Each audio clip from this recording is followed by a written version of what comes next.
여러분은 혹시 밤 늦은 시간 친구의 SNS를 정주행하면서 마치 나 빼고 모든 세상 사람들이 행복한 것만 같은 착각에 빠져보신 적이 있으신가요? 저 이수쌤은 오늘 제가 10년 넘게 영업조직에서 끊임없이 다른 팀들과 치열한 경쟁을 하면서 느낀 감정, 그리고 결국은 극복했던 이 지긋지긋한 마음의 지옥, 열등감 이야기를 해드릴까 합니다. 여러분도 이 영상을 끝까지 시청하신다면 이제부턴 이 감정에서 훨씬 자유로워지실 수 있으실 겁니다. 그럼 알아보기 전에 구독 버튼을 클릭해 주세요. 클릭을 하시면 앞으로 라이프업 연구소에서 매주 업데이트될 수백 개의 동영상을 보실 수 있게 되실 겁니다. 그리고 이 동영상들로부터 여러분이 궁금해하는 거의 모든 질문에 대한 답을 찾으실 수 있습니다. 또한 매번 업데이트되는 영상을 놓치지 않고 보시려면 알림을 켜 놓으시는 것을 잊지 마세요. 상처와 열등감으로부터 자유로워질 수 있는 극복 방법. 첫 번째, 남과 경쟁하지 말고 나 자신과 경쟁하라. 캐나다의 한 연구기관에서 사람들이 가장 공포를 느끼는 순간이 언제인가를 조사한 적이 있었습니다. 깊은 물에 들어갔을 때, 높은 곳에 올라갔을 때, 여러분은 뭐라고 생각하세요? 그 대답은 의외로 대중 앞에서 발표할 때라고 하네요. 그만큼 동서고금을 막론하고 사람들은 누구나 타인의 시선을 의식하고 남들 앞에선 좋은 퍼포먼스를 하고 싶어 한다는 의미겠지요. 저는 지난 10년 동안 늘 다른 팀들과 매출 순위를 필연적으로 다투어야 하는 영업일을 해왔었는데요. 어릴 때부터 경쟁심이 타고났던 저는 늘 상위권 순위에서 밀리지 않으려고 안간 힘을 썼더랬죠. 그런데 그런 저의 성격은 슬프게도 어릴 때 자라온 양육 환경에도 탓이 있더라고요. 우리 대부분의 40, 50대 성인들은 어릴 때부터 가정에서 또는 학교에서 소위 행복은 성적순이었던 그런 시절을 겪었던 터라 어쩔 수 없는 부분이 많은 것 같습니다. 제 부모님만 보더라도 학교에서 장려상을 받아오면 꼭 다음엔 더 열심히 해서 우수상을 타오너라 하셨으니까요. 그렇게 늘 남들보다 더 좋은 결과를 만들어야 하니까 늘 긴장의 연속이었고 10년 동안 직장 생활을 하면서 돌이켜보면 소소한 순간을 즐기지 못했으며 늘 경직되어 있었던 것 같아요. 그러다가 어느 순간 제게 깨달음이 왔는데요. 그것은 꼭 1등이 아니어도 괜찮아 라는 것이었습니다. 최고가 되지 않더라도 달성해 가는 그 과정을 통해 많이 배울 수 있으니까요. 그런데 꼭 탑을 찍지 않아도 되는 더 중요한 이유가 있었습니다.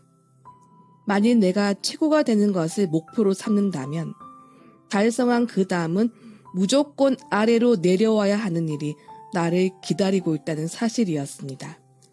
최고가 된다는 것은 누구누구 사이에서 으뜸이 된다는 뜻입니다. 그런데 어떤 분야에서든 시간이 지나면 반드시 나보다 뛰어난 사람이 나올 수밖에 없다는 것을 받아들이는 순간 제 마음에 자유가 찾아왔습니다. 제가 이렇게 경쟁에 민감하며 열등감에 사로잡혀 있었던 것은 비단 영업조직에 국한된 것이 아니었습니다. 1년 전 저는 은퇴를 하고 평소에 좋아하는 취미생활을 해보기로 결심을 했습니다. 운동을 하나쯤은 해야겠는데 평소에 과격한 운동을 싫어하는 터라 명상에 관심이 많아서 저는 요가 학원을 등록했습니다. 처음에는 고요한 음악에 맞춰 눈을 감고 명상을 하니 내 안의 행복감이 마구마구 커져갔습니다. 그동안 안 쓰던 근육을 쓰면서 스트레칭을 해주니까 몸도 너무 가볍고 개운해졌습니다. 그런데 시간이 지나면서 수업의 난이도가 점점 올라가니까 상황은 달라졌습니다. 차츰 따라가기 어려운 동작들을 만나게 되는 겁니다. 분위기를 살짝 둘러보니까 저 빼고 다 잘 따라하는 것 같았습니다. 저는 평소에 늘 경쟁을 하면서 직장 생활을 하던 그 습관이 다시 발동되어 그만 또 다시 내가 만든 열등감의 지옥에 갇혀 스트레스를 받고 있는 것이 아니겠습니까? 결국은 요가는 나랑 별로 안 맞는 것 같아 라고 생각하면서 그만둘까까지 생각을 하게 되었습니다. 그러던 어느 날 요가 학원에 남성 회원 한 분이 등록을 하셨습니다. 평소에 요가하는 남성 자체를 처음 본 터라 호기심에 힐끗힐끗 그 회원을 쳐다보게 되었는데 세상에나 그 회원은 아주 간단한 목을 좌우로 돌리는 동작 자체도 잘 안 되는 것이 아니겠습니까? 근육이 굳어서였는지 어쨌든 아주 애를 먹고 있었습니다. 그렇습니다. 열등감에 빠져나오는 극복 방법 두 번째.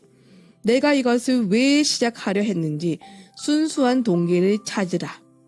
사실 취미 활동은 잘하는 것이 중요한 것이 아니라 힐링이 되고 즐기는 게 중요한 것입니다. 내가 그것을 통해 얻으려 했던 원래의 목적에 집중한다면 쓸데없는 감정 소모에 벗어날 수 있습니다. 열등감을 극복할 수 있는 세 번째 방법. 경쟁자를 라이벌이 아니라 나의 멘토로 삼아라.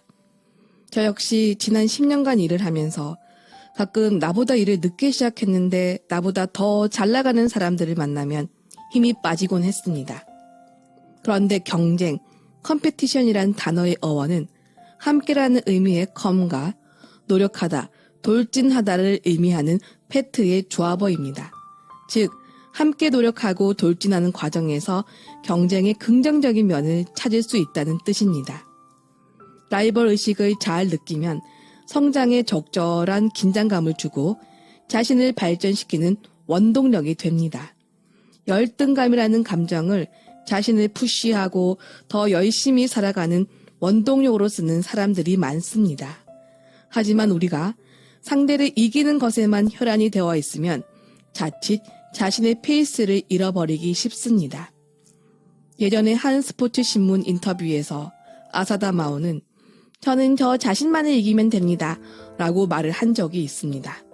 하지만 은퇴 후 그녀는 사실은 김연아 선수를 이기는 게 자신의 목표였다고 고백을 했습니다. 실제로 마오는 김연아 선수를 꺾기 위해 무리한 도전을 감행하며 실수를 연발하기에 이르렀죠. 이에 대해 방상아 SBS 피겨 해설위원은 다음과 같이 지적을 한 적이 있습니다. 마오는 점프의 기본기가 부족한데 트리플 악셀에 점점 더 집착하고 있어요. 결국 마오는 김연아 선수를 보면서 열정을 유지할 수 있었다고 말했지만 어느 순간 자신의 인생의 모든 목표가 김연아 선수를 이기는 것으로 바뀌면서 딜레마에 빠진 것입니다. 제가 언젠가 유명한 마인드 코칭 수업을 받은 적이 있었는데요. 그때 강사님이 질문을 이렇게 하셨어요. 만약에 당신보다 공부를 못했던 친구가 부동산 투자로 벼락부자가 되었다면 당신은 어떤 생각이 드시나요? 적당한 답이 생각이 나지 않아 저는 순간 다음과 같은 어처구니 없는 궤변을 늘어놓고 말았습니다. 금리가 폭등을 해서 그 친구가 대출금도 못 갚을 상황이 될 거라고 생각할래요. 물론 마음속으로만이지만요. 순간 강사님의 얼굴이 싸해지면서 정색을 하시면서 다음과 같이 말씀하셨어요. 다른 사람의 성공을 축하하지 않고 비아냥거리는 마음은 당신 안에 있는 결핍에서 오는 마음이에요. 그 순간 나는 머리를 한 대 쿵 쥐어박힌 느낌이었습니다.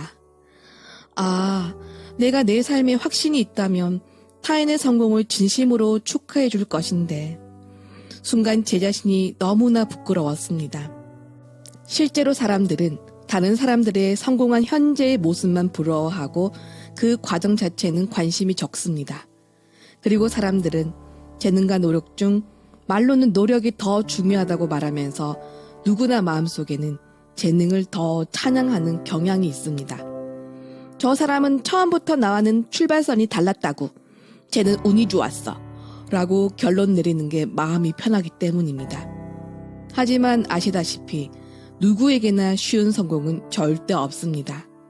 이제부턴 남들의 성공에 겉모습에만 침을 흘릴 것이 아니라 저들이 애쓰니 그들에게 배워서 나도 반드시 해내겠다고 마음을 먹어보세요. 저게 되는 일이었네. 나도 하면 희망이 있겠군. 야, 나도 저 방법을 한번 배워봐야겠다. 이런 식으로 생각을 해보는 겁니다. He can do, she can do, why not me? 이렇게 외쳐보는 겁니다. 그래서 이제부터 그들은 나를 자극시키는 경쟁자가 아니라 먼저 시행착오를 해준 인생 최고의 스승인 겁니다. 열등감에서 벗어나는 네 번째 방법. 압도적인 노력으로 나의 경쟁력을 높이는 데 집중한다.